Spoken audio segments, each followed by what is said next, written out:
I love the Louvre. Artists for centuries have come here for inspiration, to learn techniques, and if they were really lucky, exhibit their work. From the medieval fortress in the basement to the Salon, I love all of it. With over 35,000 works of art, this museum can feel overwhelming.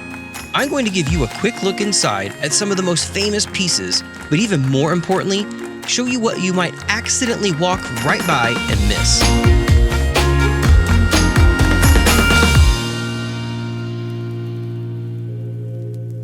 So as you're making your way to the Mona Lisa, you're gonna walk right through the Salon, and you've got to stop in here because let me explain. This is one of the coolest rooms, in my opinion, in the entire Louvre. And the reason being, I love the Impressionists and I love all that happened in this room. So keep in mind that this was the room that was once basically a big gallery to showcase artwork, right? So the Grand Salon, they would have their artwork starting in 1748. They would have exhibitions in here and it was used to show basically the artists that they loved. I'll just say that much. So this room was used just for that for literally exactly 100 years, I believe. So during that time, you had to submit your work to get into the Salon, and it was not easy. And if you know anything about the Impressionists, they could not get in. I mean, what they were doing was just so new and different and expressive, and it wasn't super realistic.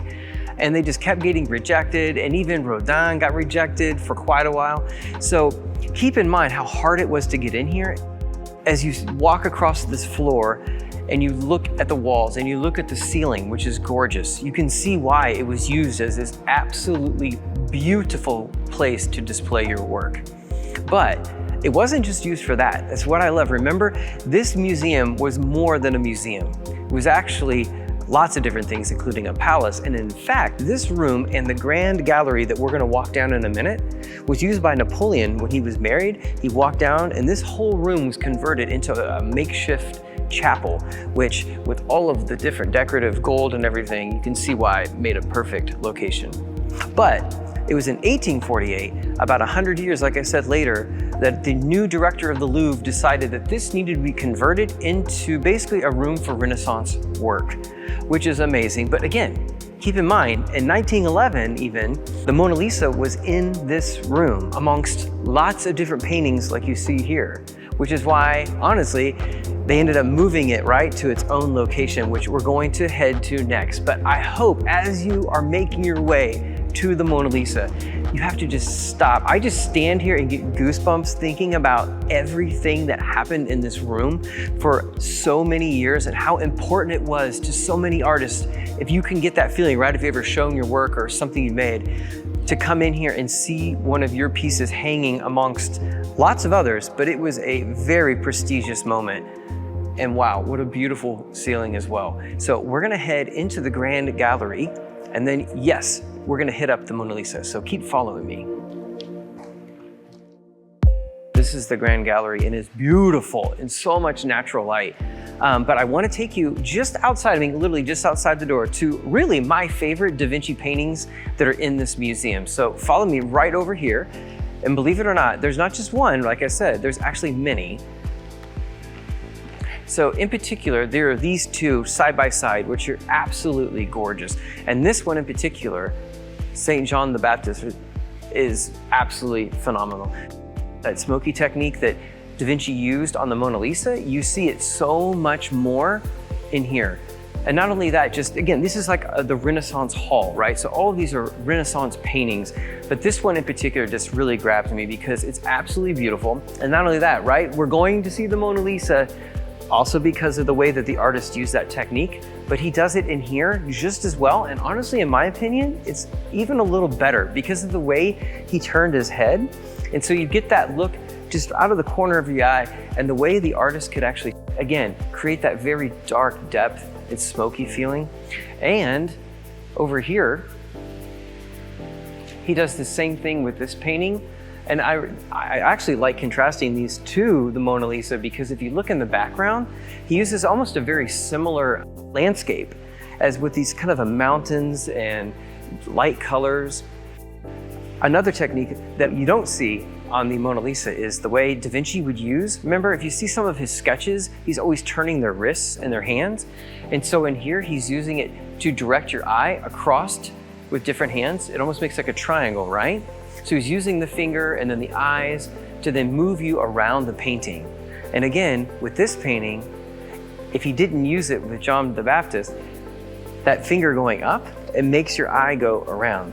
So again, as you're heading literally down this hallway into the room to see the Mona Lisa, please take a moment because you're walking right by some of the most beautiful works that Da Vinci made, and you can get so close to them, and it's absolutely amazing. And you can really experience those different techniques that he used, not just in the Mona Lisa, but also in these beautiful pieces as well. All right, so we moved from the Grand Gallery, and now we are here in this gorgeous, beautiful room, which you're going to, of course, know pretty quickly which painting we're going to. Yes, we are in its own space that was reconstructed not too long ago to house this painting and the painting right across from it. And it's weird to be in here when it's not completely packed with thousands, literally thousands of people. But this hall, the Hall of States, if you will, État, was created simply because this painting became so popular and so important. I mean, it was important, but like I mentioned in the Salon Carré, it was just on a wall with many other pieces. But in 1911, once it was stolen, everyone was very upset, and the painting got so much recognition, and when it was finally returned, everybody wanted to see the Mona Lisa. So give it its own room, and obviously it's behind its own glass, and it's not just because I know everybody thinks to protect it from people, which it is, or perhaps because of, let's say it's bulletproof glass, but it's also because not many people know that the Mona Lisa is not painted on canvas. It's actually painted on a piece of wood. And as you know, wood is super susceptible to moisture. And so they have to keep this room very climate controlled. And that helps keep the climate control inside there carefully as well, right? We don't want too much moisture getting in. When you get up here to this rail, which almost feels like a bit of an altar, you get a real sense of the smoky technique, the painting technique that Da Vinci used, which is what I'm most appreciative about. But you can see how it created depth, right, around her head and into the background, which gives different layers and creates almost kind of a 3D effect. And I mean, obviously, he used it as well on her eyes and her mouth and her smile. But again, it just creates such an amazing setting. And I still laugh at the fact that the painting was actually trimmed. They actually cut the pieces of wood to fit it in that particular frame. I love this painting, but as you're waiting in line for it, I have to tell you, you have to make sure that you turn and take a look at the painting behind. We're gonna spin around here, and you see this wedding at Cana. This painting is enormous. In fact, it's the biggest painting in the Louvre, and that's pretty impressive, right? Considering the number of works of art in this entire museum. But it's absolutely beautiful. And in fact, when Napoleon actually acquired it, and lots of other works of art, the Louvre gave back quite a few of the pieces, but this one has to stay here just because of its sheer size. It's just way too difficult to have to move it. Now, the museum has had to move it from time to time, but that's why it's in here. But I absolutely love this painting. For a lot of different reasons, but one of the ones that I personally love the most, besides the sheer number of people that are in this work, is that they use the technique where you can see all the different lines in everyone's line of sight, their eyes, and even their hands and their elbows, down to the gentleman who's holding onto the pillar, how he's angled, and all of this is to direct your eye to the middle. And as you see Christ in the middle, right, with the halo kind of around and backlit, that's the whole purpose of this painting, is to direct you right to the center. The Wedding at Cana was originally commissioned by painter Paolo Veronese in 1592 for the San Giorgio Monastery in Venice, Italy. A gigantic painting measuring in at 22.2 feet by 32.5 feet and weighing in at an impressive 1.5 tons.